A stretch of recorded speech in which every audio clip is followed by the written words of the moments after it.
Page 157-1. It seems probable that all the magicians were not converted by this miracle, for some writers introduce Sadur and Gadur only, acknowledging Moses' miracle to be wrought by the power of God. These two, they say, were brothers and the sons of a famous magician, then dead. And by magician, they mean a sahir, somebody who works with the heat. In the ancient Egyptian, you had the seam and the sod for the different types of what you could call evil magic.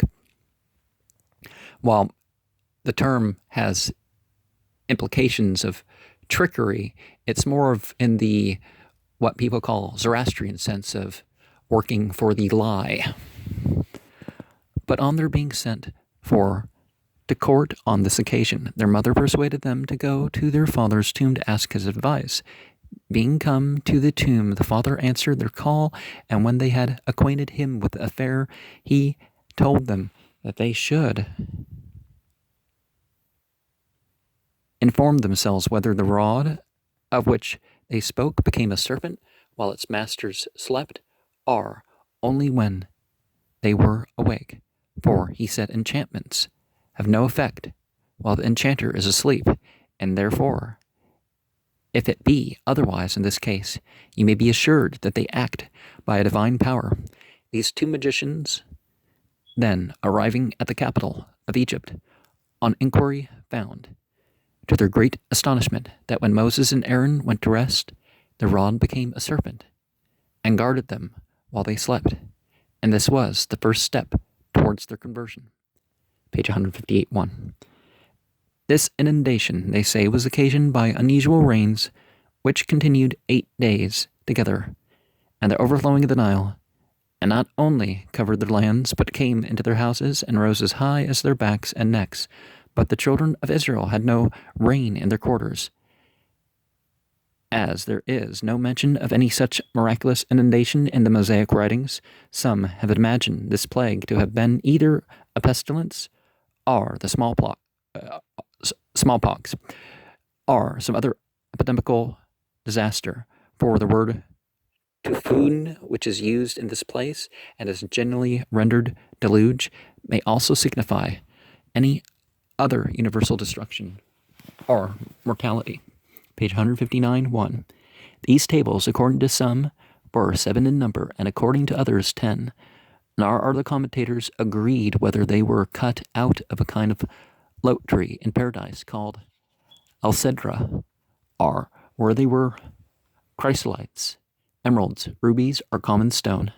But they say that they were each 10 or 12 cubits long, for they suppose that not only the 10 commandments, but the whole law was written thereon.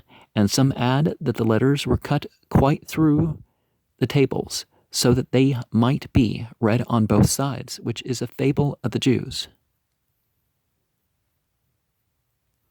Well, there's a lot of extra biblical information. Some of the books in the Bible referenced that people could say are lost books officially sanctioned by the Bible. Actually, what we know about them, some of them are bigger than even throw in what they call the New Testament, and it's big. Some of these texts are bigger. I wish, which it's probably why. Anyways, there's reasons why some of these things aren't as easily available or available in translation. You can find the transliterations and even pictures of a lot of these things, but looking over thousands of little cuneiform little tablets, not knowing what you're looking at, unless you're picking apart word by word and all that. I mean, it's a worthy endeavor, especially if someone points you the right direction. But page 162-1. This was done in the plain of Dahia in India, or as others imagine, in a valley near Mecca. The commentators tell us that God stroked Adam's back and extracted from his loins his whole posterity, which should come into the world until the resurrection, one generation after another, that these men were assembled all together in the shape of small ants, which were endued with understanding, and that, after they had, in the presence of angels, confessed their dependence on God.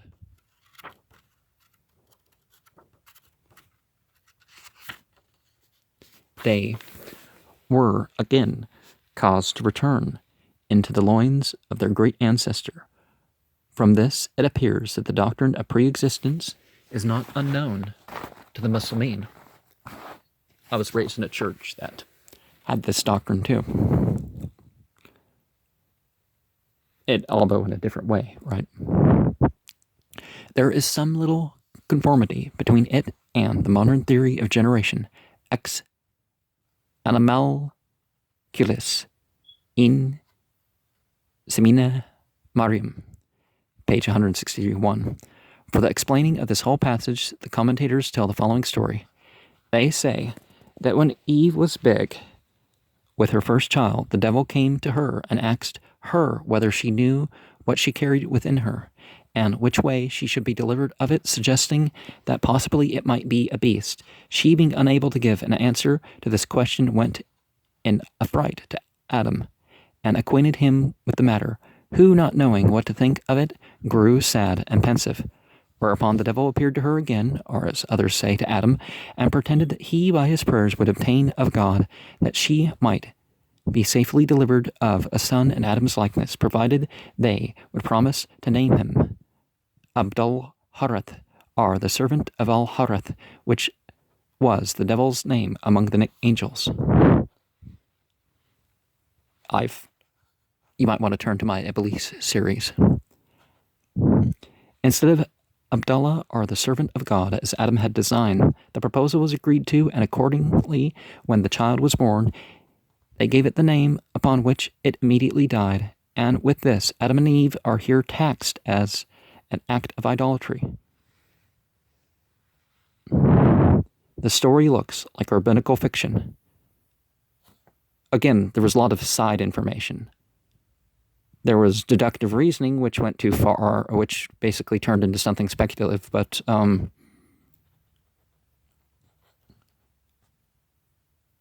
Israelites passed on a lot of information that there was not in the Bible.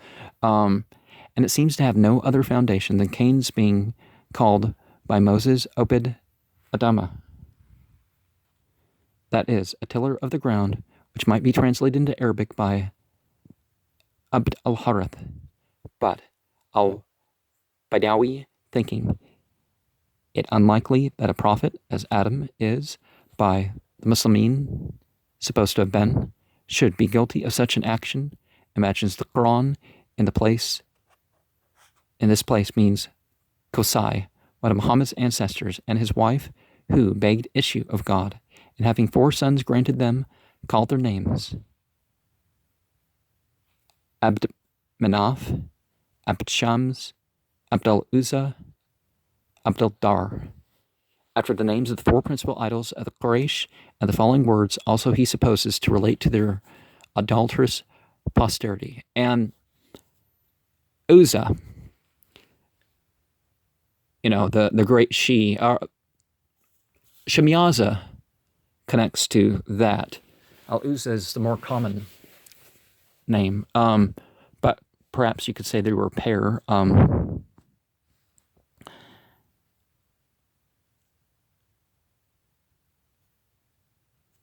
Page 165-1. It is related that the spot where Muhammad's little army lay was a dry and deep sand into which their feet sank as they walked, the enemy having this command of water, and that having fallen asleep, the greater part of them were disturbed with dreams, wherein the devil suggested to them that they could never expect God's assistance in the battle, since they were cut off from the water, and besides suffering the inconvenience of thirst, must be obliged to pray without washing, though they imagined themselves to be the favorites of God, and that they had his apostle among them. But in the night rain fell so plentifully that it formed a little brook, and not only supplied them with water for all their uses, but made the sand between them and the misbelieving army. Obviously, if they're making an effort for whatever, whether it's persecution or whatever, they're calling them unfaithful doesn't quite make sense. But that's the Christian way of thinking, so they're projecting that upon the Muslims, that we're calling people Gentiles and infidels and pagans and heathens and all that. And that to bear them, whereupon the diabolical suggestions ceased. page 166.1. And this is the punishment expressly assigned to the enemies of Muhammad's religion, although the Muslimin did not inflict it on the prisoners they took at Badr, for which they are reprehended in this chapter. Now, they're not reprehended for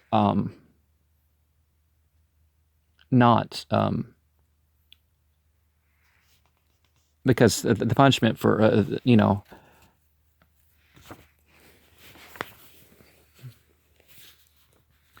there's no punishment in this world that we're allowed to do for people disbelieving. Now, people starting wars and oppressing people, that's kind of a different story, isn't it? Page 173.1. This grievous charge against the Jews, the commentators endeavor to support by telling us that it is meant of some ancient heterodox Jews, or else some Jews of Medina, who said so for no other reason than for that the law being utterly lost and forgotten during the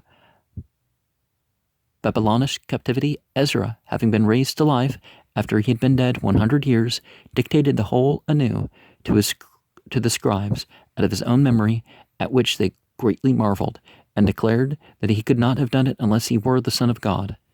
Now, the Son of God phrase was used over and over again. It became more thought of as like actual reality rather than a metaphorical reality when people started speaking Greek, but with the same traditions.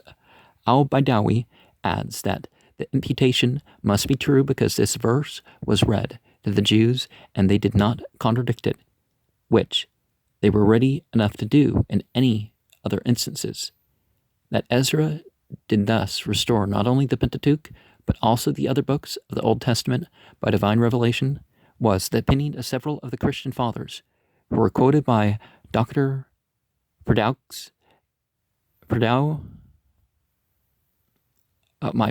I should work on my French, right? And of some other writers, which they seem to have first borrowed from a passage in that very ancient apocryphal book called, in our English Bible, the second book of Esdras. Dr. Perdau tells us that herein the fathers attributed more to Ezra than the Jews themselves, who supposed that he only collected and set forth a correct edition of the Scriptures, which he labored much in, and went a great way in the perfecting of it. It is not improbable, however, that this came originally from the Jews, although they be now of another opinion, and I cannot fix it upon them by any direct proof, for, not to insist on the testimony of the Muslimin, which I cannot but think of some little weight in a point of this nature, except there's greater historicity of it than, the early American history. But, and even especially what's going on right now. But still, it is allowed by most sagacious critics that the second book of Ezra was written by a Christian indeed, and yet one who has been bred a Jew and was intimately acquainted with the fables, with the ways of the rabbins, and the story itself is perfectly in this taste and way of thinking of those men. Now, if it's preserved in a particular way of thinking, you could say, and so the elites among the Jews have presented a way for them to establish a way of thinking, and over the centuries, this way of thinking in particular has resulted in certain systems of rulership and stuff like this. But this is the sort of thing that they accuse the Muslims of, rather than the Quranic teaching about some you can trust, some you can't figure out. They're saying don't trust, no matter how trustworthy and how historic in terms of scrutiny. The thing is, don't trust if it comes with Muslims, just as possible. Don't say it's, So the very thing that just like my program on Christian lying, which is biblically enumerated. But yeah, anyways. So you got to be careful of these people saying stuff that they do themselves and the other group doesn't even do. Page 185, or they do worse. 1. For so old was Muhammad before he took upon him to be prophet, during which time his fellow citizens well knew that he had not applied himself to learning of any sort, nor frequented learned men, nor had ever exercised himself in composing verses or orations whereby he might acquire the art of rhetoric or eloquence of speech. A flagrant proof, says Baidawi, that this book could be taught him by none but God. And if you compare the language of the sayings attributed to Muhammad to the Quran, it seems like someone else's different talking, even the inspired sayings. But that can be explained by revelation and inspiration too. Revelation, it's not your own doctrine. You're like Jesus in the Bible, that of the one who sent him. Note 2. That is to say, the true religion are Islam, which was generally professed, as some say, till Abel was murdered, or, as others, till the days of Noah. Some suppose the first ages after the flood are here intended. Others, the state of religion in Arabia from the time of Abraham to that of Amru ibn Luhai, the great introducer of idolatry in that country. I forget how the actual name of it. There's a tribe that the Church of Jesus Christ of Latter-day Saints is saying, see, Lehi. Well, no, it doesn't really quite be that way. But the geography is a little bit off, but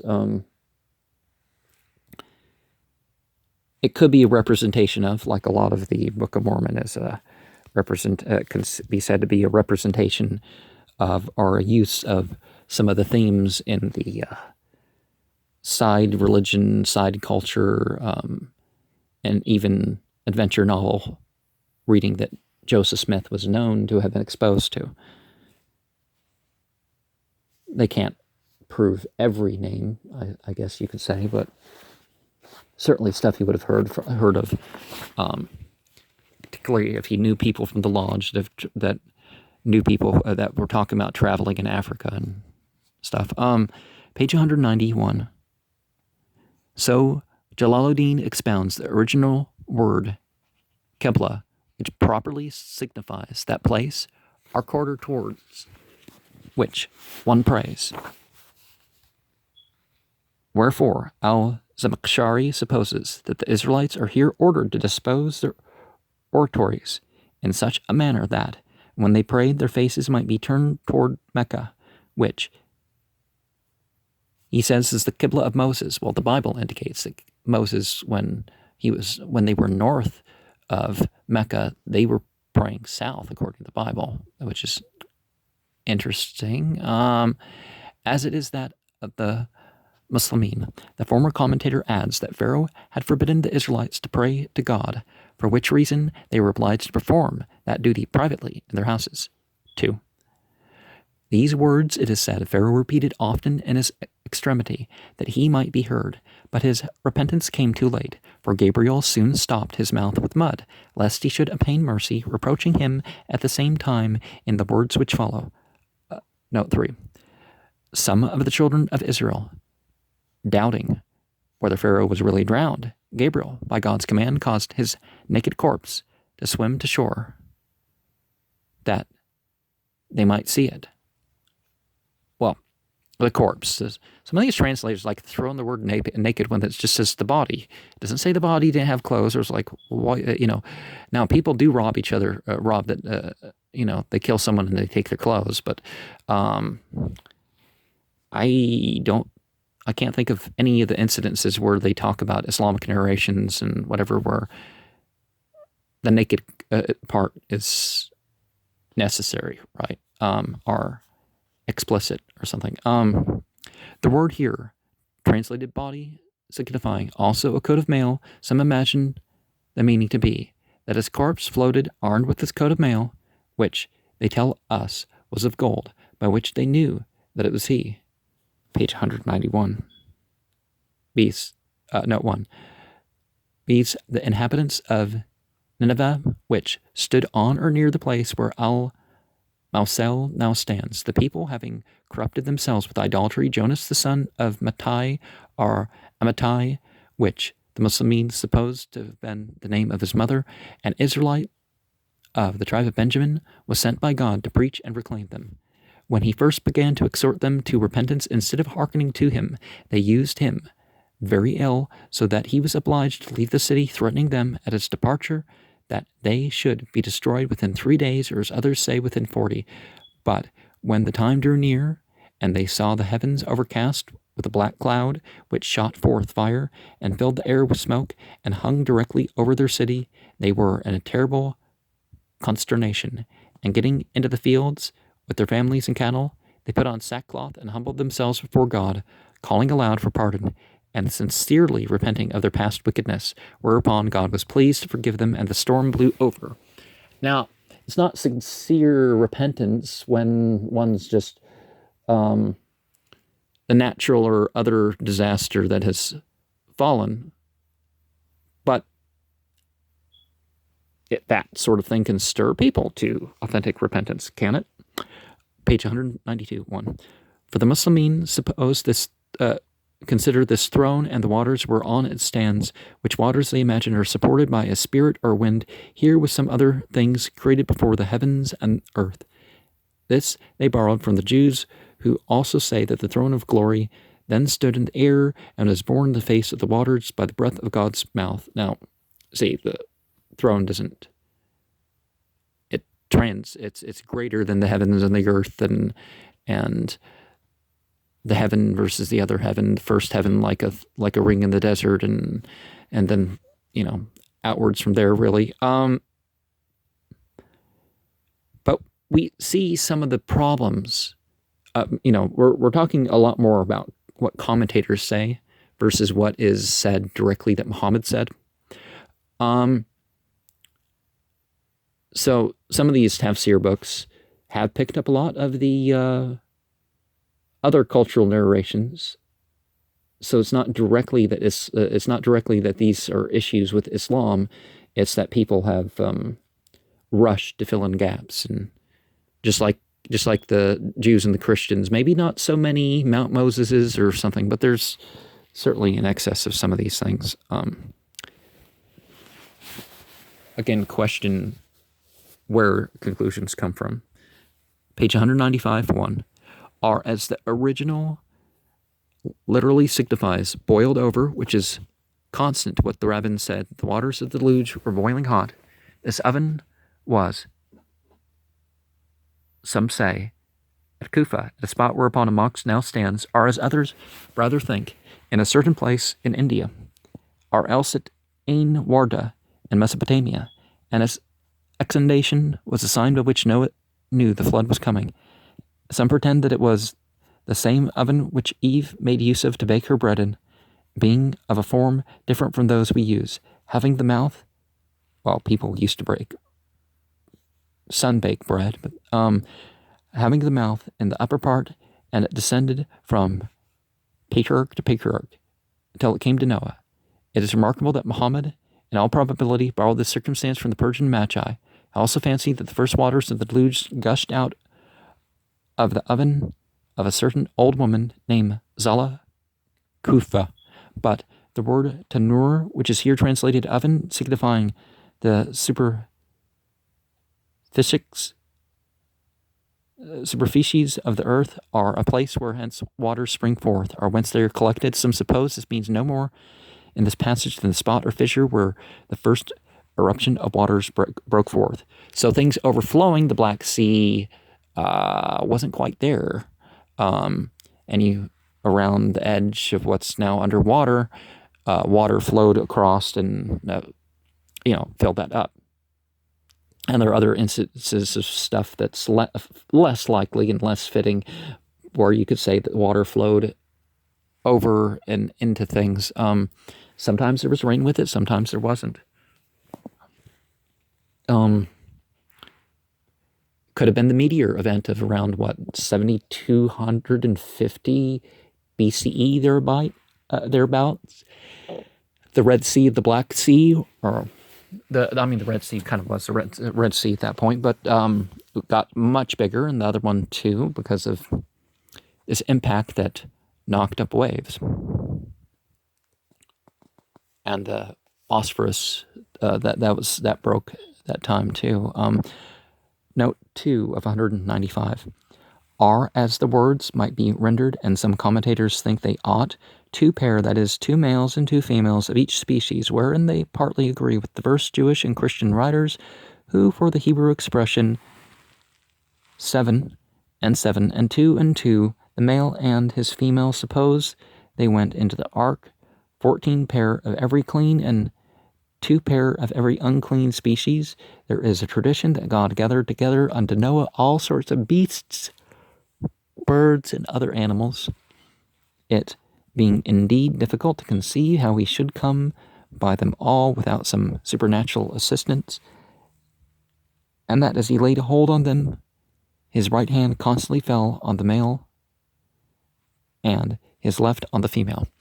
And yeah, it might not have been that many animals. Well, I mean, a lot of animals for a person to deal with, but it wasn't like every species on the face of the entire earth or something, and it wasn't. And just like the rest of the story, it wasn't that the entire world was covered in water or that sort of things. At least in the Islamic account. Note 3 of 195. This was an unbelieving son of Noah named Canaan, or Yam, although others say he was not the son of Noah, but his grandson by his son Ham, or his wife's son by another husband. Nay, some say he was related to him no farther than by having been educated and brought up in his house. The best commentators add that Noah's wife, named Wa'ila, who was not a believer in his message, was also comprehended in this exception, and perished with her son. 4. That is, admit no opportunity of getting on board. According to a different reading, the latter words may be rendered, who shall cause it to move forward, and to stop as there shall be occasion. Now there's dialectical readings, and there's slightly different. There's not contradictory meaning. That's the first thing.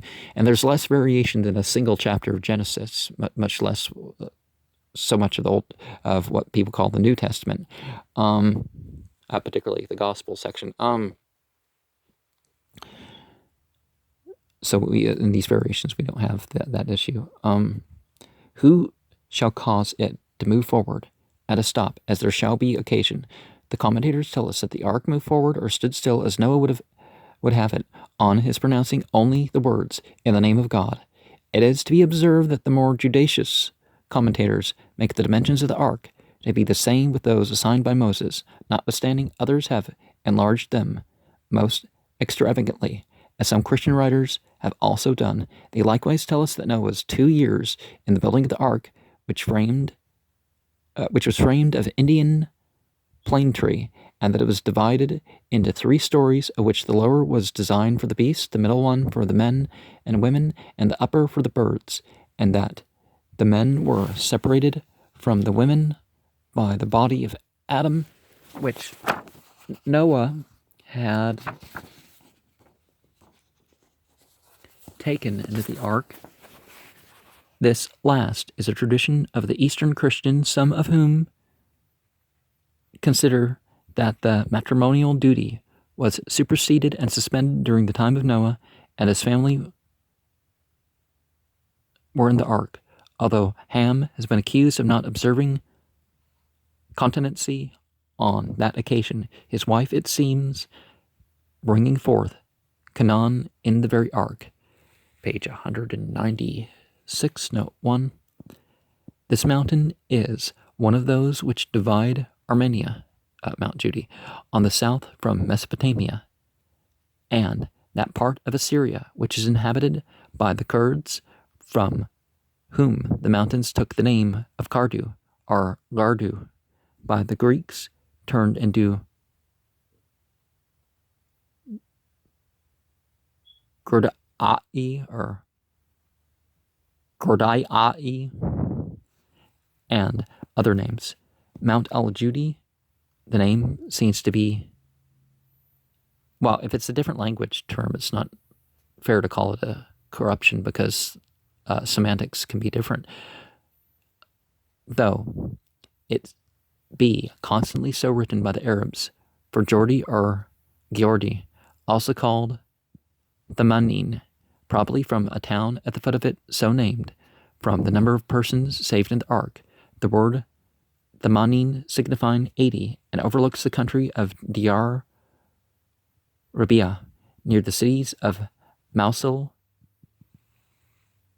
Foida, and Jazirat Ibn Omar, which last place one affirms to be one of the 4 miles from the place of the ark, and says that a Muslim temple was built there with the remains of that vessel by the Caliph Omar ibn Abdulaziz, whom he mistakenly calls Omar ibn al-Khattab.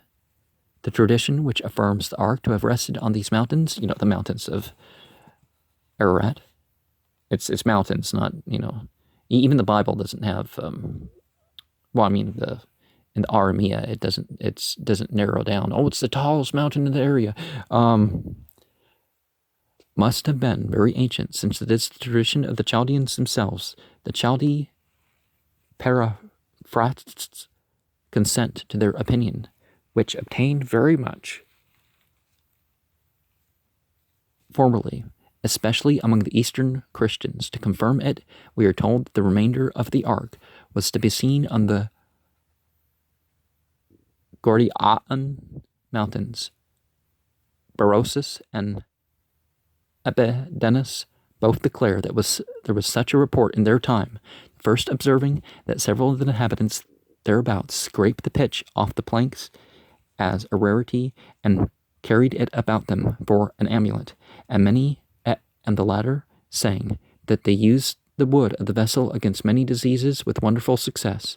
The relics of the ark were also to be seen here in the time of Epiphanius, if we may believe him, and we are told the Emperor Heraclius went from the town of Thamanin up to the mountain Al-Judi and saw the place of the ark. There was also formerly a famous monastery called the Monastery of the Ark, and some of these mountains where the Nestorians used to celebrate a feast day on the spot where they supposed the ark rested, but the common era year 776, that monastery was destroyed by lightning, with the church and a numerous congregation in it, since which time, it seems, the credit of this tradition hath declined and given place to another, which obtains at the present, according to which the ark rested on Mount Masis in Armenia, called by the Turks Ager Dog, are the great mountains situated about 12 leagues